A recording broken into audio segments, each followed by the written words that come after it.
My name is Sunen Aljawad. For me, I tend to gravitate more towards ceramics because it's a medium I really enjoy working with. I'd say I spend about 5 hours doing my art each week. It really depends on what it is I'm working on.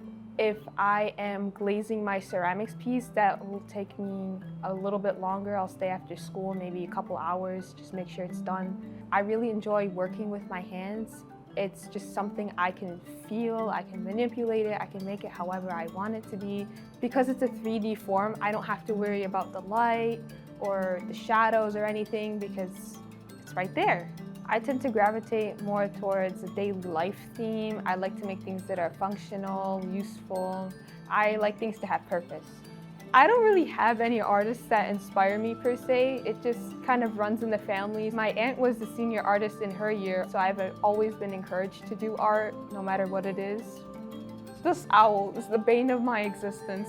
So for some reason, the assignment was to make an animal bowl, and Miss Curtis decided to let me choose an animal that was standing up with 2 legs instead of horizontal. I had to figure out how I was gonna make this work, and she suggested making the head a lid. So I was like, great idea.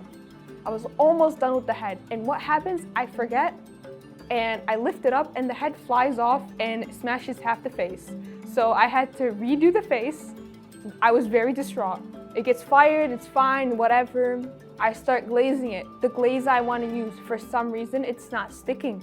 Every time I paint a layer on, it chips off. I had to redo the glazing process 3 times on the outside.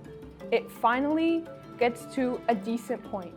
And it's still not perfect. There's still some parts that aren't as glossy as they should be because that's where the glaze flaked off. But I think it turned out really good for how many challenges I had with it. Your art doesn't have to be good. It really doesn't. You just have to enjoy it. It just has to make you feel good. I want to thank my art teacher from elementary school, Miss Bruce, and of course my family members for supporting me, Mrs. Atkinson from middle school, and Mr. Bazzi, Miss Patrick, and Miss Curtis from here in Fordson High School.